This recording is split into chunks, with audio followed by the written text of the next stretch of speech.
Assalamualaikum warahmatullahi wabarakatuh. Hari ini adalah pembahasan mengenai model pembelajaran problem based learning, salah satu model pembelajaran yang bisa digunakan untuk membelajarkan materi IPA.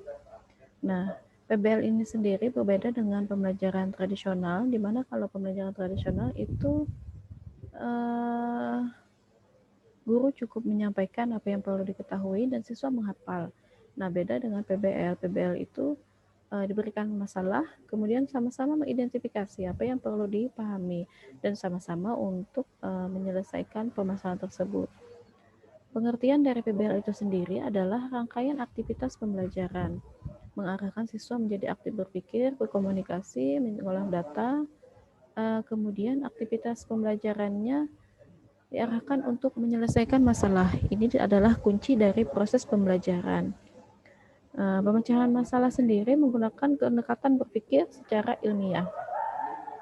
Selanjutnya, langkah-langkah PBL. Langkah-langkah PBL ini terdiri dari dua fase. Yang pertama, guru mengorientasikan siswa pada suatu masalah, kemudian menjelaskan tujuan pembelajaran, menjelaskan perlengkapan yang diperlukan, serta memotivasi.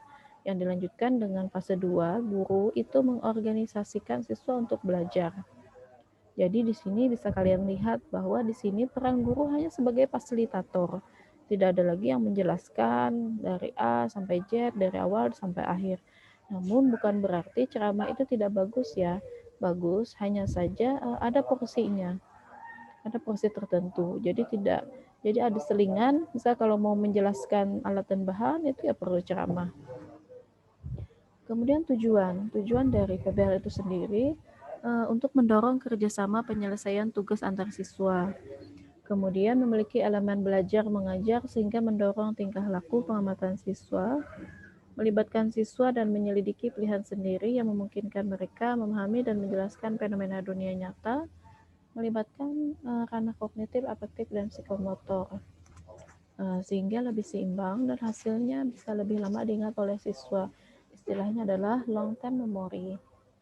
Kemudian yang terakhir dapat membangun optimisme siswa bahwa masalah adalah sesuatu yang menarik untuk dipecahkan, bukan sesuatu yang harus dihindari.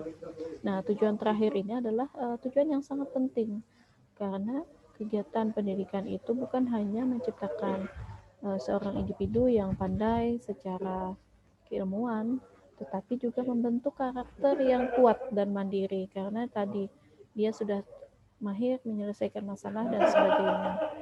Kemudian untuk kelebihannya itu adalah siswa lebih memahami konsep yang diajarkan sebab mereka sendiri yang menemukan konsep, kemudian melibatkan siswa secara aktif sehingga dapat menuntut keterampilan berpikir siswa yang lebih tinggi.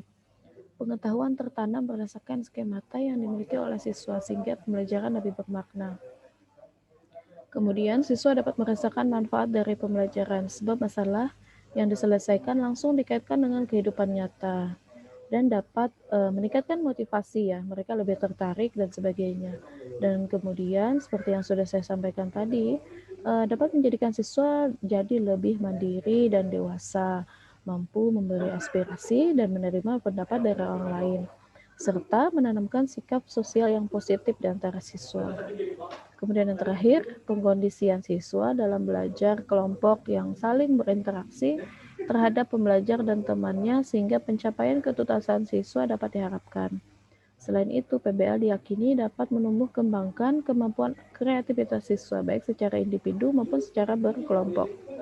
Nah, namun ada kelebihan juga ada kekurangannya. Jadi kekurangan dari model PBL ini adalah persiapan pembelajarannya itu yang kompleks, sangat kompleks. Beda kalau ceramah kan cukup jelaskan dari awal sampai akhir sudah. Nah, kalau PBL ini kompleks, kalian harus menyiapkan alatnya, konsepnya, kemudian masalah apa sih yang perlu dipecahkan dan sebagainya. Kemudian juga yang kedua, sulit untuk mencari permasalahan yang relevan dengan materi pembelajaran yang sedang diajarkan. Dan yang ketiga adalah sering terjadi miskonsepsi serta memerlukan waktu yang cukup panjang. Jadi memang ya model ini memiliki beberapa kekurangan tadi, tapi tentu kekurangan tersebut dapat diatasi jika nanti ketika kalian mengajar jadi guru, kalian harus bisa lebih meluangkan lebih banyak waktu untuk menyiapkannya sehingga kekurangan ini tadi bisa diatasi. Nah, sementara itu saja yang bisa saya sampaikan untuk materi di pertemuan kita hari ini. Semoga dapat dipahami dengan baik. Saya akhiri sampai di sini. Wassalamualaikum warahmatullahi wabarakatuh.